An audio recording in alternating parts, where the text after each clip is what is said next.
So when I'm studying, you see my iPad? My iPad's a big iPad. Yeah. Whatever, not like yours. No, I replaced my iPad. So. You did? Yeah, I stole my sister's iPad. Okay, yeah. Exercise science classes, especially in my last year, were. I didn't have a job for a long time, so I started doing door dashing. Okay. So ergo chem for me was not a strong suit, and I don't think that it helped me. Disclosed our location. Okay. Well, we're not that famous yet, so we should be fine. I think we'll be safe. Yeah. Welcome to the second episode of the STAT podcast. I'm your host, Harsh Patel. I am a clinical year PA student currently in my second rotation, and today we have Kalli Kossick, who is also a fellow classmate. She is in her OBGYN rotation. She had a few different roles in her pre-PA life. First, she started as a CNA, and then she transitioned on to a patient care tech in an ortho unit, and then she also was in the surgery unit caring for both pre and post-op patients. This conversation is all about how transitioning from undergrad to didactic looks like. It's an in-depth conversation that you really don't want to miss if you are a pre-PA who is concerned about starting PA school soon. You really want to watch this till the end because it has some solid advice from clinical year students. What do you think made you ready for didactic? From your undergraduate experience, from your college courses, and then maybe we can talk about a little bit about your patient care experience. Yeah. So I went to the University of South Carolina. Okay. I majored in exercise science, and I essentially graduated in 3 years versus the 4. So I took on a heavier course load. Taking on that heavier course load, I feel like I was able to kind of prepare myself for the rigor of PA school. I think that having a lot of responsibility at a young age, being 18, 19, 20, in undergrad, I was able to learn the importance of managing a work-life balance, kind of just knowing what it takes to kind of put your head down and grind. That's what you have to do in didactic year, and you learn that very early on. And so I think that having that heavier course load in undergrad and taking all my 4 years of college and putting it all into 3, that was tough, but manageable, and I learned a lot through that, and I think that was very helpful going into PA school. So what kind of courses are you talking about? What kind of courses do you think that helped you a lot in PA school, and what courses definitely didn't help? I feel like organic chemistry was a waste of time. Even Gen Chem was a waste of time, right? I took Orgo twice. Okay. I will say. So my first time around, I got a C. Okay. Which is fine. Yeah. Whatever. But I was wearing scrubs right now, going to the hospital. I know. So. Yes. And so I made it with a C. Well, kind of, because I actually did end up retaking it. So Orgo Chem for me was not a strong suit, and I don't think it helped me. And that's definitely one of the courses or classes that I would say oof, that was tough. Not really sure what I totally got out of it looking, into what I'm doing now.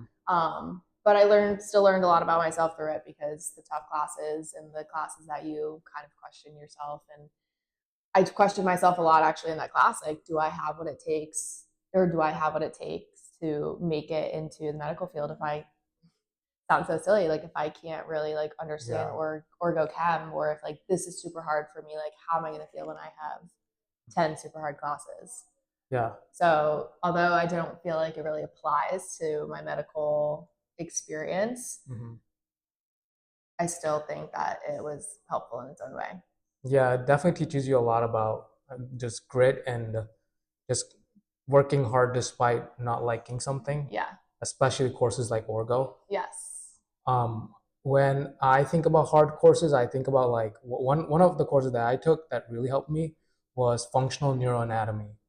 So do you have any courses that you have taken similar to that? Maybe I know there's advanced physiology, upper level, higher level classes that you think have helped you out. Yeah, I would say definitely. So being in exercise science, I took a lot of physiology classes. And those were, I think, very helpful. And that's kind of the reason I chose exercise science versus just like a biology degree, because I felt like exercise science was more human anatomy based than biology. You know, I actually was a biology major in my first year. And I took classes where I was learning about photosynthesis and like plants and stuff. You know, like those basic like biology classes that you need for that major and degree.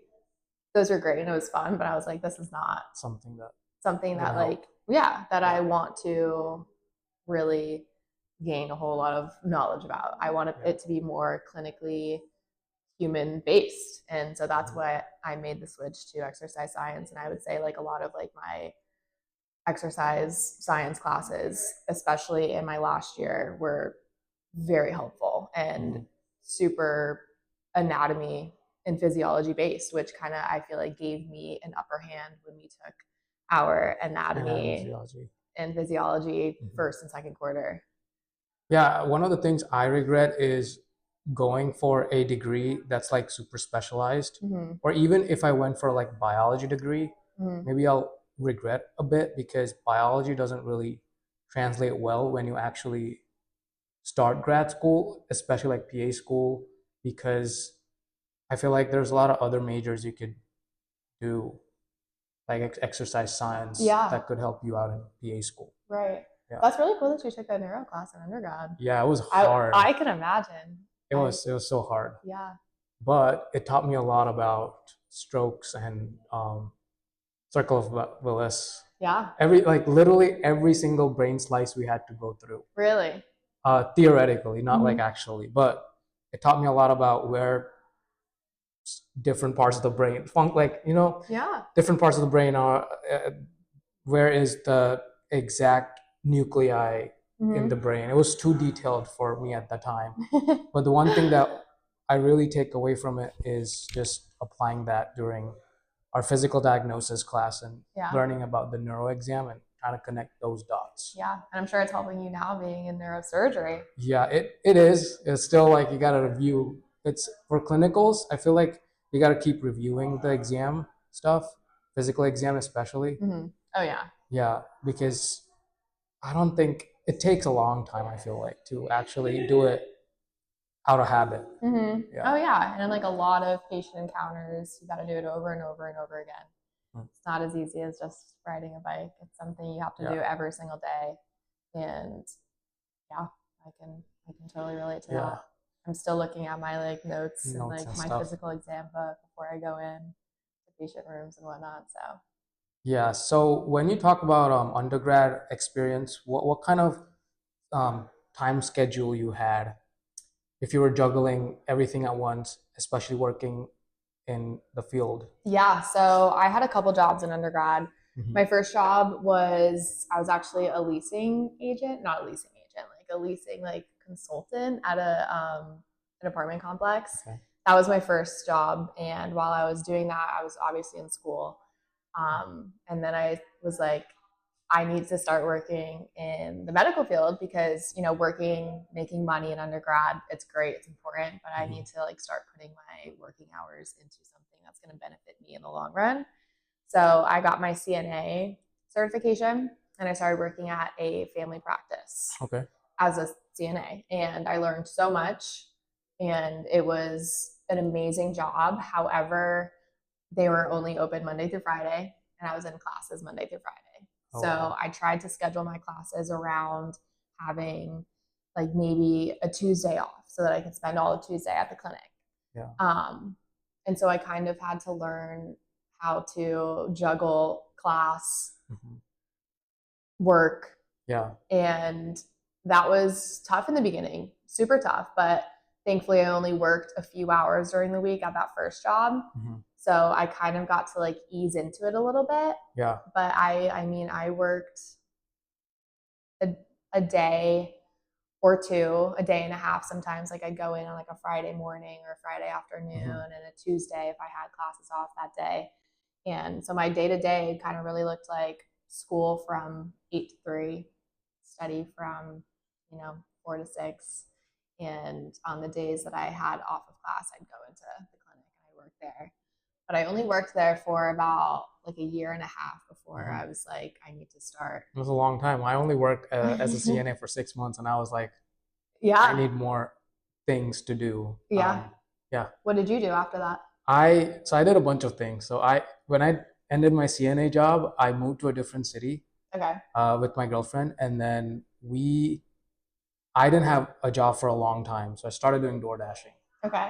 So I was like waiting for a job. Yeah. And it's tough out there. And also, I was in the middle of application cycle, so I didn't know how to sell myself to PA schools. Like if I had an interview and if they asked me what I'm doing, and if I say DoorDash, I'll be like, no, I don't want to share that because that's embarrassing. Well, no, I mean it's tough. It's tough to get a job. It is tough to get a job, and especially like I feel like at that.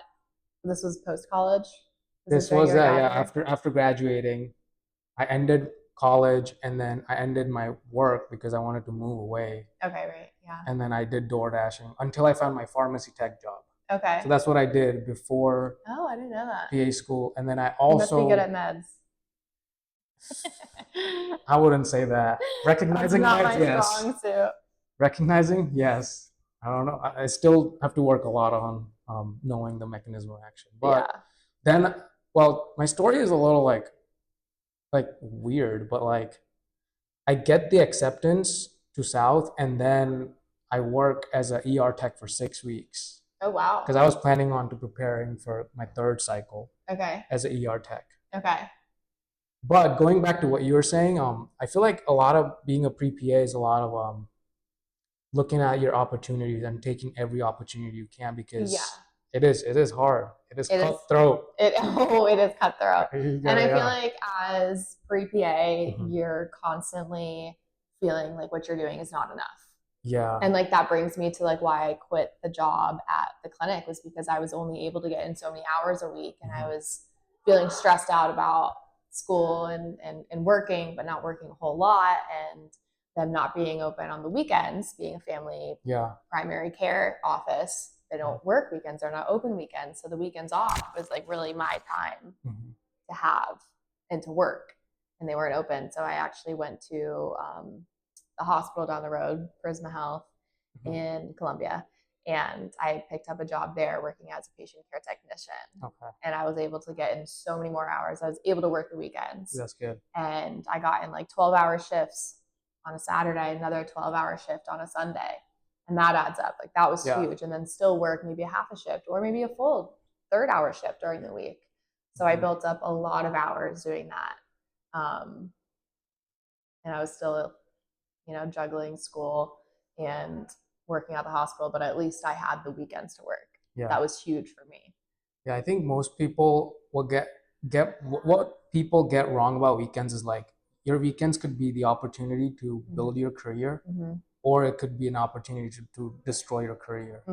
And I think the early as you can figure that out as a pre-PA, like you'll probably get an acceptance your first cycle. Yeah. If you have everything right at the start. Yeah. And sometimes it takes a little bit to like figure it out, but as long as like you have, I mean, the goal is to get into PA school. The goal is to be a PA. And I feel like that's just something that as a pre-PA, like you just have to keep on reminding yourself every single day. And I feel like we have to remind ourselves that today. It doesn't end. Yeah, it doesn't end. Like being in didactic, like things were hard. And I mean, things are still hard being in clinicals. And like, I think it's very easy to get discouraged and to get tired and feel like burnt out. But you just gotta keep reminding yourself, like, you have a goal. You want to be a PA. We're working towards our goal, and we just gotta put our head down. Yeah, definitely. Yeah. What did you follow a particular sleep schedule or study schedule, or did you schedule your time for studying in your busy pre-PA life? In pre-PA, no. Just study whenever you can. Yeah, pretty much. Okay. Pretty much. Work around your schedule, that sort of deal. Yeah. Okay. I would, if I had mornings off, I'd try to get up early and study in the mornings. It was kind of just like when I could in between classes, or if I was working at the leasing office, it was in between phone calls and in between apartment tours and whatnot. Yes. I will say my studying habits have gotten a lot better. Okay, let's talk about that. Let's talk about the didactic study habits. Yeah. And how did you switch over? I think that, well, one, being in PA school, this is like our only job. You know, Yeah. I didn't really have the option to hold a job outside of school. School is our job, our full-time, lovely job. So I was able to really just kind of focus on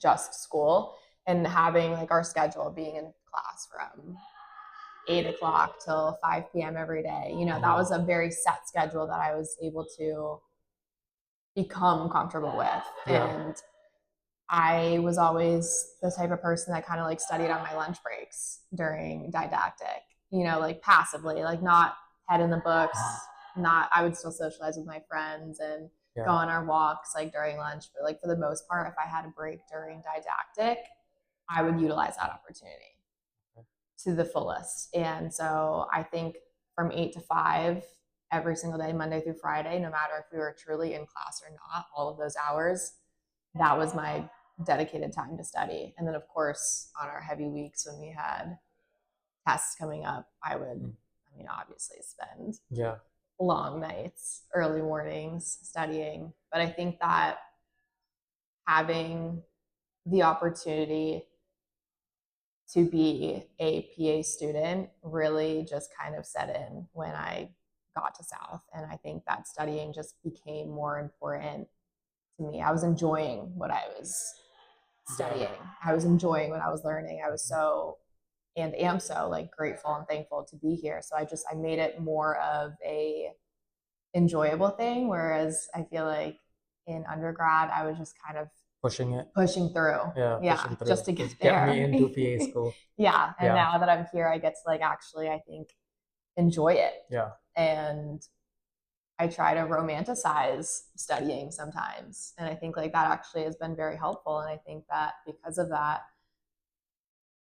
I do better studying, and I put more effort into studying, and definitely. Let's make it or break it too. I definitely agree. A couple of important things you shared with us today. I think when I think of studying and telling yourself that this is really important, it's helpful too. And like for me, it's like knowing that if I know everything about this topic, it's so empowering. Like it's just taking control of that topic or concept. It feels like I am in control of this. And it's one of the ways I also study too, like how you said. And that's what I did during didactic. But do you like follow any study strategies? I know your friend said something about, Peyton said something about she verbalizes everything. Understands, reads. She reads quickly and then she thinks about it and then she regurgitates it. So how do you study? So I'm a slow reader. I like to look at every single word and probably read it like 4 times before I even move on to the next word. I'm not even kidding. Like it takes me a very long time.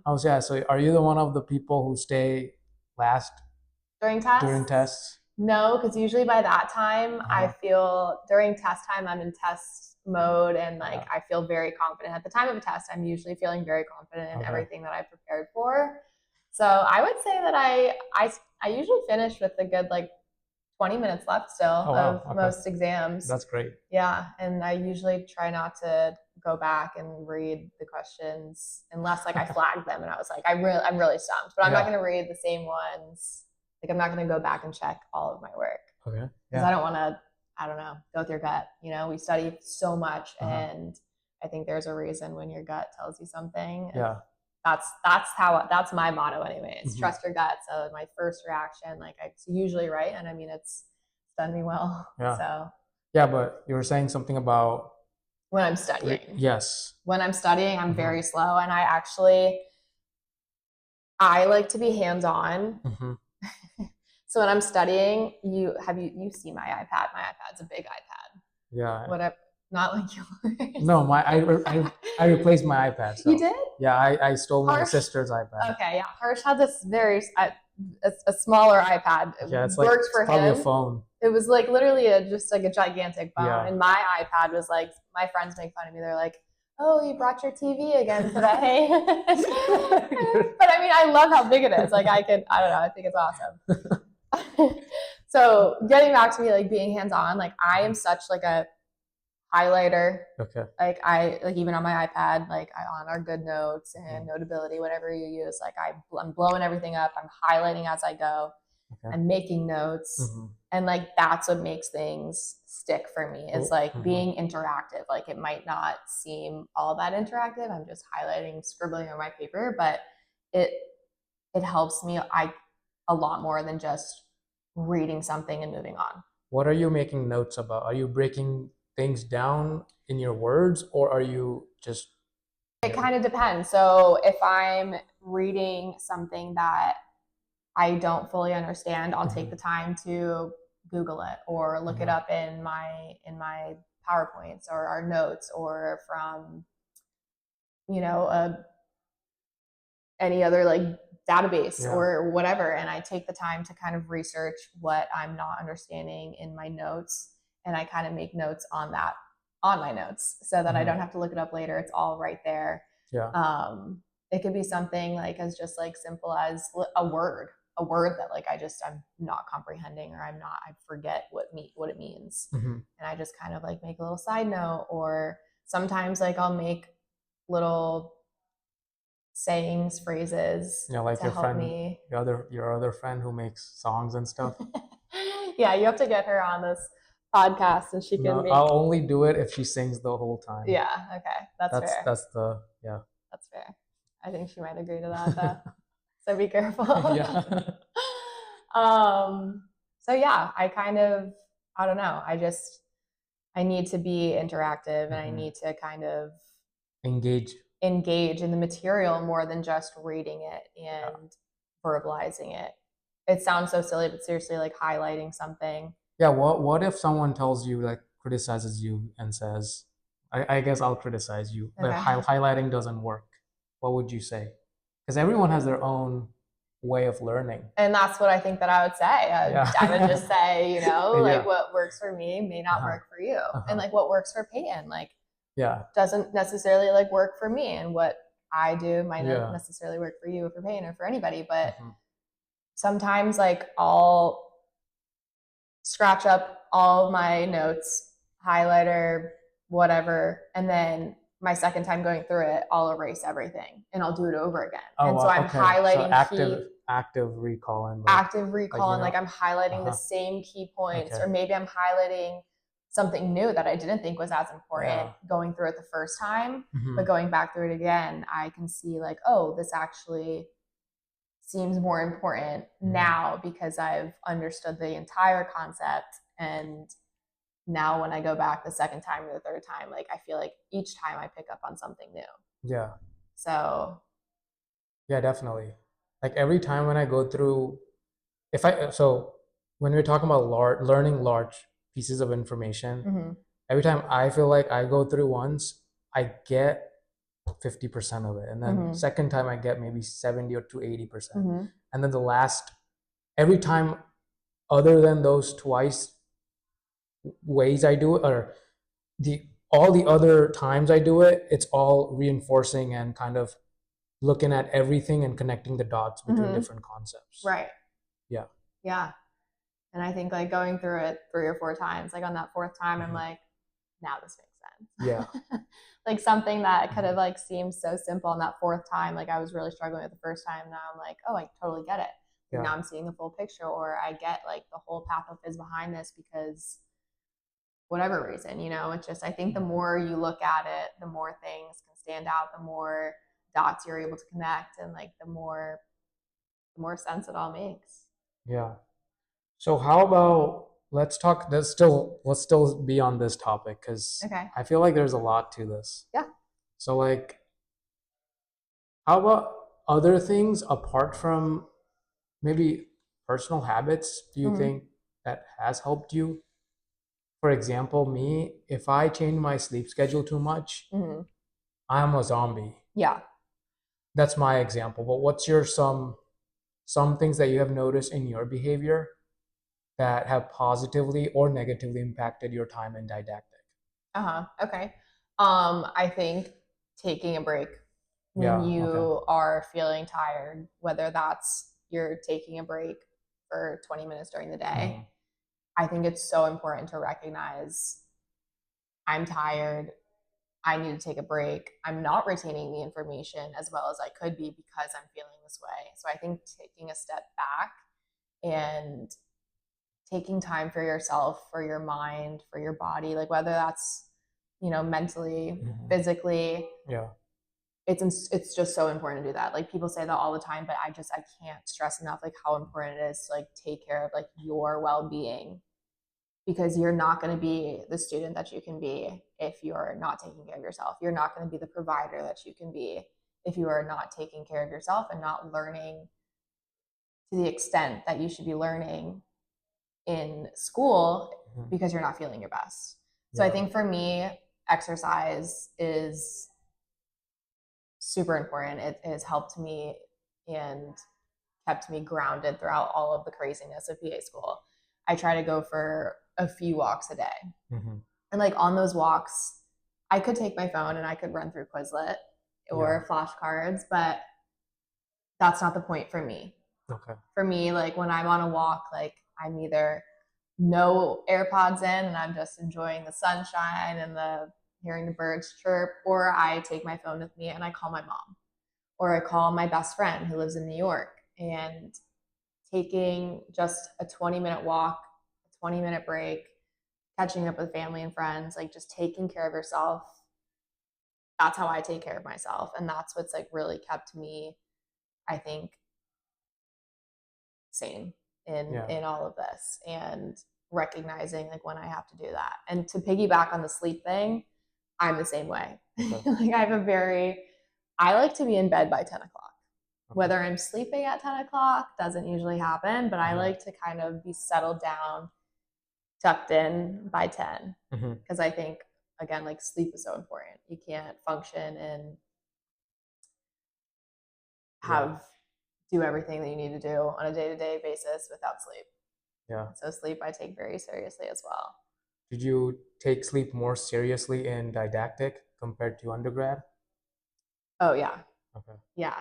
I think in undergrad, I was trying to manage that push through button. The push through button. And I was also trying to still really involve myself in school, like spirit, school, like sporting events and like being with friends and kind of just like taking in all of the undergrad experience, which is so important. Like I think also as pre-PAs, we kind of sometimes get lost in all of that. Yeah. And maybe we forget to kind of really still sit back and be like, I'm 19 years old. I'm at the University of South Carolina. Like I should go to this football game. I should go out to eat with my friends, or like I don't know, just like still remembering that like you are a student and you are in undergrad and you're working very hard, but you need to like still have time to enjoy where you are. And I think because of that reason, trying to enjoy the time that I had, my sleep definitely lacked in undergrad because I was fitting, I feel like, 10 pounds of things into a 2-pound bag at that time of my life. People will assume opposite. People would assume you're sleeping well during undergrad and then not sleeping well in didactic. Yeah. Why do you think, what made you realize that sleep is important in didactic more than ever? I think because of the amount of mental power that I needed through the day, I realized I was only going to be able to get that and capitalize on that with rest. Yeah. Was there a point in your life, maybe quarter one, where you just realized that like 5 hours is not enough, or this like 12 to 5 a.m. thing is not working? Yeah.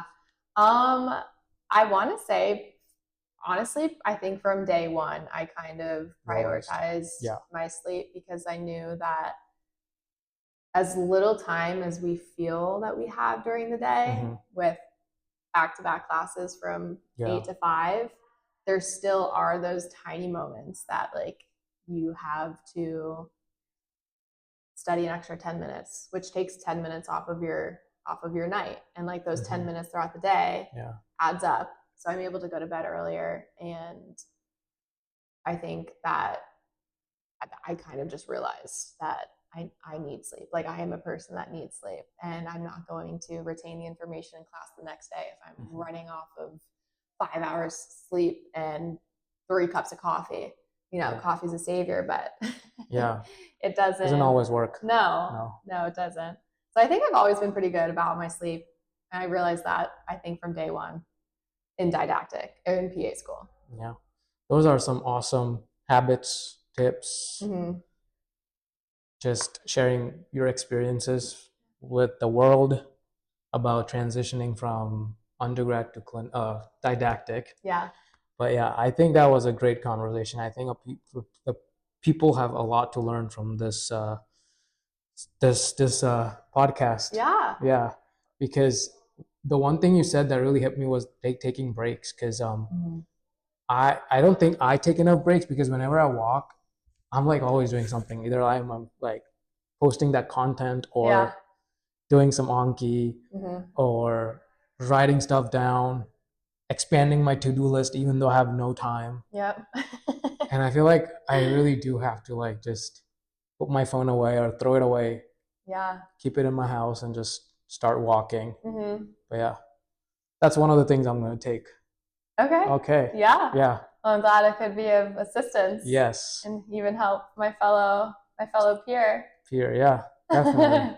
And hopefully help, everybody else watching. And, yeah.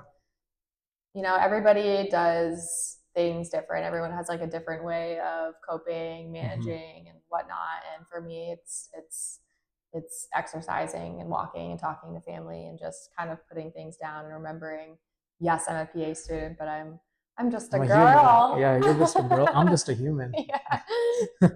I'm just a girl too. So. Yeah. Oh, this was a great episode. To finish it all up, I'm going to ask you the same this or that questions that I asked your friend. Okay. Maybe in the future episodes I'll change them, but for now they're gonna be the same. Okay. All right. So favorite coffee shop in Savannah, in your experience? Foxy Loxy. Okay. Foxy Loxy. I used to live like right around the corner from Foxy Loxy. I used to walk to it. When first quarter and second then quarter. you moved to the Ellis. Okay. Yeah, and then I only moved to the Ellis not too long ago. Oh, disclosed our location. Okay. Well, we're not that famous yet, so we should be fine. I think we'll be safe. Yeah. Anyways. Okay. Best place for a date night in Savannah. Ooh. Okay.